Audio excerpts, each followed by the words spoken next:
even warm welcome voor Dre Urhahn.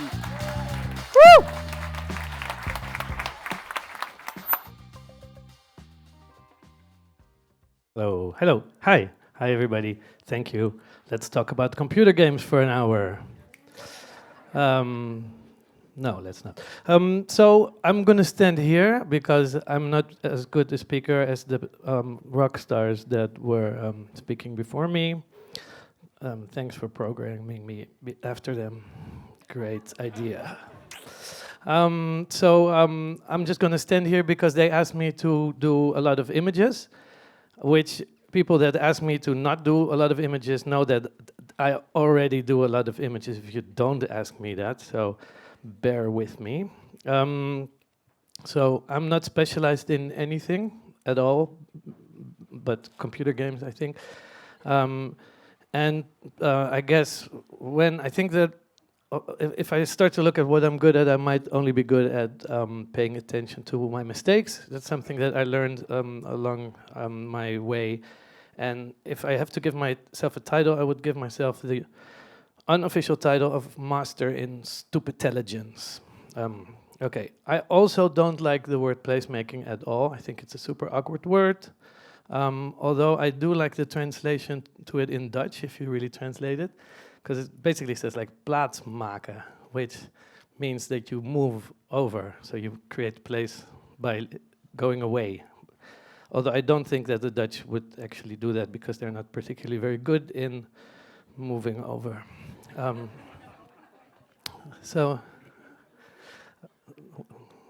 Nationalist over here. Okay, also to call like the city our canvas, I think it's super cringy. I mean, I paint cities, so I do use cities as canvas a little bit, but I think only graffiti artists should use that term. The rest of us should aim to be a little bit more humble and see ourselves as servants of the city and to our community. And sometimes, but only when welcomed, in somebody else's community. And I can say this because I now realize that I myself have at times quite inappropriate seen places as my canvas that I maybe shouldn't have seen as my canvas. All right, so I'm a founding member of United Painting. It's a collective that creates art projects, mostly in public space, mostly with people or with communities that suffer from some type of exclusion, social, economical, racial, or at least something less privileged than most of their surroundings. We're mostly self-taught. Our project is very experimental. I'm not a scholar. I am, however, the son of an urban planner and a painter. So what I do is like painting urbanism, and guess my effort to try to get away from my parents has failed miserably. But I did get to hear about Jane Jacobs at the breakfast table, so I was brought up with this whole belief that the city should be there for its users and that quality is designed by the use of space by users and for the users. So it's all about the people. Along my work, I learned a lot about my own place. I was born a German in Amsterdam, which makes me Dutch. I have like a permanent painter stand, but I'm very white. I'm mostly straight and male and almost in my 50s. Puts me like in the top category of very privileged people in the world. And I realized that I was even more privileged for the fact that through my work, I could travel and live and be part of very different communities than I'm from myself, which for me was the best and probably of the most intense school. But I'm eternally grateful for all the people that took the time and effort to teach me all the things that I did not know before. So I was asked to talk about how do we use creativity to ensure an inclusive process. I'm not sure if I know anything like the answers to that, but I've been struggling with it for 17 years. So I'll start with my million images. So the short intro, after I was into computer games, I was into documentary making, and I ended up with a friend of mine, Jeroen Koolhaas, making a documentary on hip-hop in favelas in Brazil. And we were super intrigued by the love that the people that was making the music had for their communities. And we kind of stayed there and we learned more about the places where they lived. And although they were very stigmatized, the rappers were talking about like the strength and the beauty and the pride of their communities. And we were super intrigued because there was stuff that we didn't know of our own communities. We were also really intrigued by the flexibility of rules and a lot of autonomous processes and on-the-spot programming.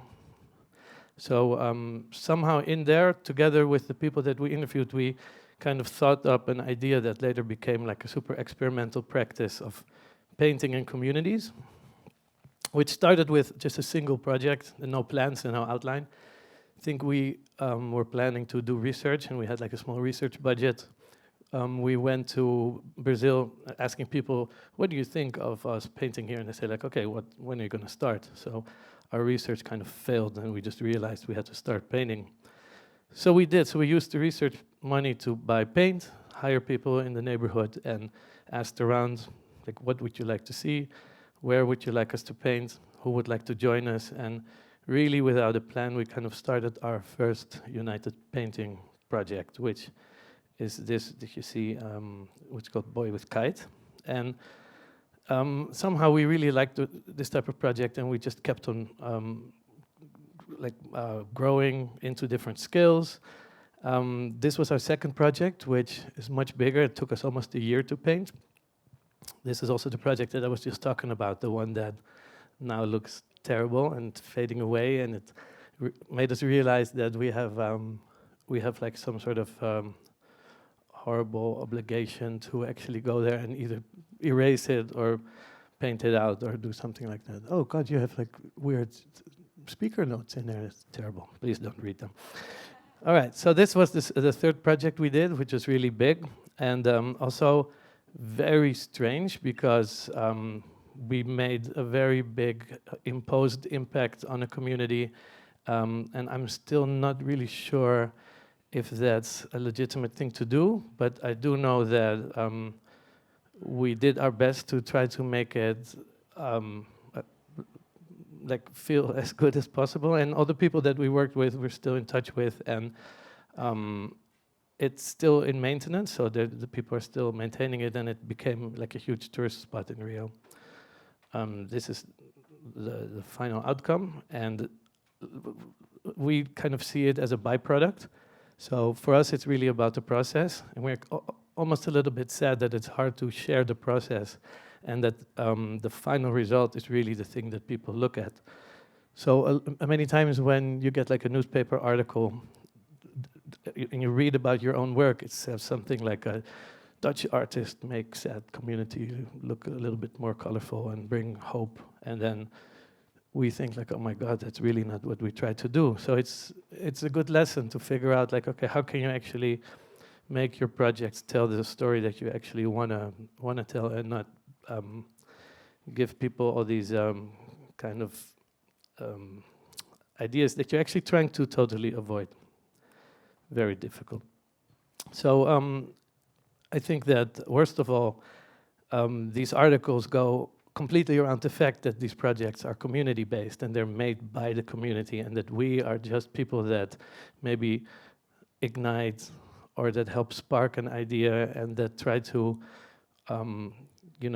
get people together to create, and then the newspaper article just writes about us, which sucks. So after a couple of years working in Brazil, where all our projects were really bottom-up and self-organized, this was our next adventure, which was completely the opposite, which is more the thing that you know about. We were invited to Philadelphia, and we met these really weird people. They called them stakeholders. We had never heard about that before. And they asked us if we could translate the type of project that we did in Brazil to the situation in Philadelphia. And the nature of this commission was totally top-down. But the project idea would only be feasible if we would try to do it bottom-up. So we took the commission, but we had to work like the complete opposite of the briefing, which was really frustrating both for us as for the stakeholders, I guess. So what we did is the same as in Brazil. We moved into the neighborhood, and we just started spending our life there. We lived there for 2 years. We moved our homes and families, and I even brought my cats into this little street, and we just started talking to people experiencing the neighborhood, and at the end of the day, after the project, the community really became our home. We grew towards each other and became like friends for life. But what happened is that it was a really weird intervention because we painted an entire street, and it was really cool because it had tons of little micro impact, because people would actually go out, organize parties there, do videos, block parties. There was a lot of job opportunity. Everybody that worked with us got like a training and was paid for the work. But it was also really weird because the idea was that this would help like the commercial strip to be regenerated, and all the owners of the strip were actually not people that lived in the community. So there was tons of weird stuff going on. One thing that we learned was actually that part that we said about make place. We tried to really put all the people in the community front. So when the project was done, the mayor asked if he could speak, and we asked him not to, and to give the word to the representative of the community. That was something that we were very happy with. And then we used their power, this is a councilman of the district, to actually do the stuff that they are good in. So instead of them cutting ribbons, we asked them to do stuff like write a citation, which means that there's like a positive impact in their digital record, which also means that if you get pulled over by the police, it says something positive about you, which not always helps with the police, but still. So there was tons of really weird situations that we had to work around. For instance, this was the way that this neighborhood looked. Most of the houses were boarded up with wooden planks. And the wooden planks were actually illegal in the state of Pennsylvania. So they asked us to make a design. So we came up with a design that would cover everything. That was the briefing that they gave us. But then they said at the end, well, you can't paint boarded up windows because the boards are illegal. So we said, how can we paint it if you don't allow us to paint it? So they just told us to be creative and said, you're an artist, so you can design your way around the project, around the problem. So then we kind of turned it around, and we decided to take the creativity to the councilman's office, and said, like, we have to be artists together and figure out loopholes. So what we found out is that there's a different law for permanent art installations than there is for temporary art installations. So we rewrote our designs that every window has a little marking that says temporary. So somehow with one stroke of paint you could work on a permanent art installation, and all of a sudden work on a temporary art installation, and then work on a permanent art installation again. And then everything was fine. Very weird.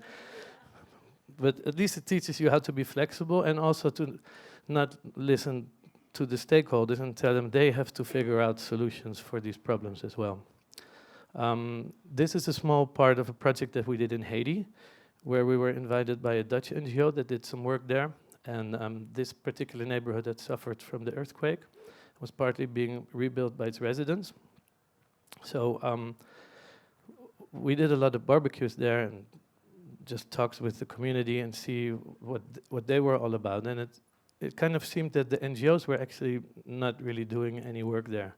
And this was something that for us was a big shock. Like, we drove around Haiti, and all of a sudden they started pointing out that there was just tons and tons and tons of NGO people driving around in these cars, really just bringing aid money from one side of the island to the other, and then probably sending it back to Europe or to the US. And it was really quite shocking to see. What I liked is that the community said, you know what, if you guys are not an NGO, why don't we do a workaround? And they said, if you can divert the fund for one building to an idea that we have, maybe we can, together we can work something out. So they actually came with a whole plan of some structural changes that they wanted to do to the neighborhood, like build public space and stuff. This is all not part of our work. This is stuff that they came up with. So we said, okay, we'll paint one house less. And they completely shocked us with the result. And for a few $1,000s, they built a complete staircase system with drainage. And this is something that far surpassed the work that all these NGOs had done for millions and millions of dollars. So, which also had a lot of incredible effects. For example, that people at the top of the hill told me that water prices, because there's no water, people have to buy water that is brought up, that the water prices dropped by 50%, which is a lasting economic impact that we never planned, but which I think is really cool. But it also made us realize that the aid world is a joke, and that they're mostly criminals, I would say, and that massive amounts of money go around. And I was planning that if I ever become rich, I will just throw out money out of a helicopter. And I'm pretty sure that it would actually be much better spent. Often people say, like, what about the local corruption? And then I just say, like, it's better if the local corruption keeps the money on the island instead of Western corruption taking it back as some sort of modern version of colonialism, I would say. But in essence, we should try not to impose our projects too much. And this is also something we learned during that project that we did with the carp that faded away. The community themselves, they came up with an idea and they said, instead of having to wait for you guys to fix it, why don't we fix it ourselves? And why don't we make it into a lasting thing? So they asked us if they could make it into a mosaic. So together we built a project where they started their own NGO. We just sent them money, we don't go there anymore. They operate completely autonomously, and they got trained as mosaic specialists, and now they're in like a 1 or 2 year project to fix this entire street, and we're just following it through Instagram. And we gave them the Favela Painting handle, so we rebranded as United Painting, and they are now Favela Painting. That's not us anymore, which I think was pretty cool. And I think that this is also an example that this type of relationship should be based on trust. And first they send us costings and bills and all the expenses that they made, and we just asked them, like, look, it's fine, you know, you guys do so much work, just don't do that anymore. And I think that that's the way that more people should build collaborations. So the only problem here is that this project lacks funding, but I think that Katie can give me some tips on that, right? One place where this happened in an extreme part was in Mexico, where we were invited to come to a community and talk to them about a project. And we actually realized that all the qualities that we had were already there, and that we were actually not needed at all. So we just did a little bit of guidance, told them a lot about the mistakes that we'd made in Brazil, stuff to avoid, and a local crew created a project much larger than anything that we have ever created. So I was actually quite impressed that, you know, you can be part of such a big project, but you shouldn't try to actually do it, and then the result might be actually much more spectacular. So this was a really long and super weird journey, and then we felt that our work was somehow evolved into a place where we really didn't need to actually do it anymore. And we felt that communities could actually, based on the work that we had done or that other communities had done, kind of set up these type of projects themselves. So we thought that we could, go back to playing computer games. But then we were invited to a completely different type of place. It was completely opposite the communities that we knew, which was different refugee centers in Europe that we visited. And they're like super top-down programs, so very temporary, a very scattered community that doesn't have any like fabric or even same language or culture. We were asked if we could actually consider the projects that are really based on community, if they would actually be able to be implemented in places that don't really have any community at all. So we started as an experiment to do like really short flash projects, something that we do in a single day, invite a group of people that doesn't even necessarily speak the same language, not as us, but even among themselves, to create some sort of a temporary space where they just create, be together and change the, very gray area that they're living in, and for just one little piece. And I was really surprised to see that after we painted this, we started in the morning, and in the evening we were finished, and it just became a meeting spot for people. Kids started playing there, and it really had quite a big impact for the very little amount of time and work that it took. So this is something that started in Greece. And this actually brought us to other shelters and centers for asylum seekers in the Netherlands. So through all these projects, we kind of moved back home, which is also great because then you don't have to fly anywhere, which I think is better. So we started working in AZC's a lot. This was the first one in the Bijlmer Bias. Sometimes they weren't not official places, like spaces that would house undocumented people, like the Vluchtmaat in Amsterdam. And I think that most important thing is what we learned is that the work is more about the process and not so much about the visual result. And therefore, it's a really hard thing to plan and even a harder thing to fund because you often don't know what you're asking a funder beforehand. And the projects seem like really full of counterintuitive decisions, like you have to work longer and you want to actually work slower and you want to be like involve more people than necessary. So it's really like counter-commercial way of work.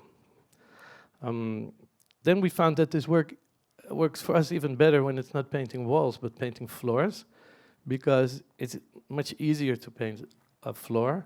You can use tape and you could use stencils, etc. You don't have to climb into scaffolding. There's not a big learning curve. So it's much easier to involve much more people. And our projects changed into like really hit and run interventions that are really short in time and involve a lot of people. This one was in Florence, in Italy.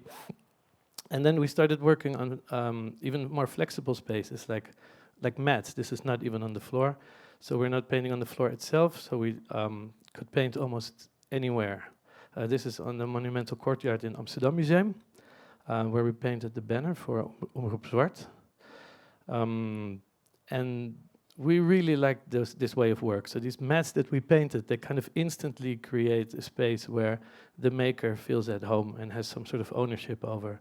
So this is our team leader in Italy, Nasira, and she painted this on one day, and the next day she knew that she had to make a lot of phone calls home, so she brought a pillow and took that space and stayed there all day to make these phone calls. So sometimes they can really spread like a specific message. This is a carpet we made together with the Compagnie Theater. It should say artivism, but we changed it into C, so we have the activism. And we really like this type of super flexibility and the temporary nature. And we changed from wanting to paint something that lasts years to something that maybe just lasts a week, or maybe even just a day, or in this case, maybe even just 20 minutes. So here we had a project that involved a lot of people and a lot of carpet, where we painted like a huge carpet that we created with a large group of people, all with a migrant background, awaiting status. In different shelters in the Netherlands. And then when we were done, we just rolled the whole thing up. And without any permission or plan, we took it on the ferry and walked the whole thing to the Dam Square, rolled it out and created like some sort of welcome mat for ourselves. And nobody really knew what to do. Even the police was like, "You can't do that." We're like, "Why?" They're like, "Okay, I don't know." So somehow we really like this type of stuff. Then we rolled it up and we just took it home. And a week later, we repurposed it. So we did some sort of upcycling and painted it into a BLM banner for the protest in the Nelson Mandela Park in Amsterdam. And so during the pandemic, we painted many carpets. And this is actually painted together with Fuad, who is or was also here. He did a project in New West for a street that was called Jacob Geel, and it was being demolished. So we offered to paint the word Geel, but because it was demolished and all the people had to leave, at the end of the day, when we were done, we flipped the words, the letters L and G, so it said leeg, which means empty, as a sort of statement, and we just let it lie there for, I think, a couple of weeks. So, yes?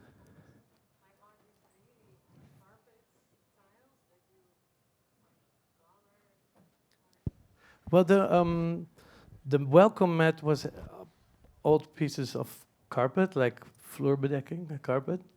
And the other ones are recycled car tires. So it's the same mats that you would find in like playgrounds and stuff. But it's all just garbage that is like pressed together. And then you can roll them up and quite easily put them in different places. I mean, they tend to, like if it's really windy, they tend to fly away sometimes. But normally they just stay for a while. It's quite nice. So then all of a sudden we were asked for a completely different project, which was quite weird, which was a project at the Central Station of Amsterdam. This is the East Tunnel. It's kind of the Erie Tunnel. When people asked us, like, which tunnel are you painting? I said, yeah, well, you know that Erie Tunnel. They're like, oh, yeah, that tunnel. So it was a really weird commission because the tunnel had a very classical design in the tiling floor, and it was really, really long and like just oddly shaped. And what we wanted to do is to try to find a process of design that would involve as many people as possible. So first we just decided to paint something. It was like on a Monday, and we said, okay, on Friday we need to paint something just so we can like break in the walls. So we painted this, knowing that we would eventually paint it over. And while we were painting this, which actually took us a couple of weeks, our lead designer Marije came up with the concept for the final design, which was actually embracing the tiles that were, I think, designed in the early 80s. And they have some really weird eye and H shape, that kind of with the way that it repeats, that she found that if you would introduce geometrical shapes in it, you create like all kinds of weird patterns that you don't really recognize from stuff. So there's no really reference point to patterns that you know. And the cool thing about this is that you can endlessly combine these shapes and these colors and kind of create an endless amount of random patterns. Then we were lucky enough that somebody came in and said, okay, we should actually build that into a design program. So somebody programmed a piece of software for us where you could make all these choices. So now, after 17 years of having to design everything ourselves, which I think is a big bottleneck in these projects, we've kind of found a way where everybody was able to participate. So this was something that participants would come in, they would play around with these with this piece of software, create their own pattern, and then the outcome would just be a painting plan, and then we would know how to paint that particular pattern. So all these patterns like weave into each other seamlessly, and then they all have the name of the person that has designed them. And at the end, over 100 people participated in it. So for us, this was really cool because this is the first time, and I've never really worked with something like this before, where we have, I mean, I have designed my own little piece, but for the rest, everything was designed by all our participants collectively. And another thing that I found really cool is that the people that have worked with us years ago during these small projects in the refugee centers, they stayed with us. So now they became our team leaders, and also their stories reverberated through like news articles and in media. And some of them are now in our board. So we kind of completely renewed our board, and only have people in the board that once have painted with us, which I think kind of takes this organization to a next level. And the board urged us to put some more effort into research of what we're doing. For both the idea of researching these kind of democratic design tools and collaborations with smaller, more fragile parties, we're developing programs for the next few years. So we're probably not going to be painting a big project like the Central Station soon. So please don't ask me what is your next big project. All right, so it's always really difficult to find a good slide to end with. So this is my teammate Cito sitting on the tape monster. This is all the tape that we used in the Central Station. So I think this is really beautiful to end with. So if you have any questions, thank you.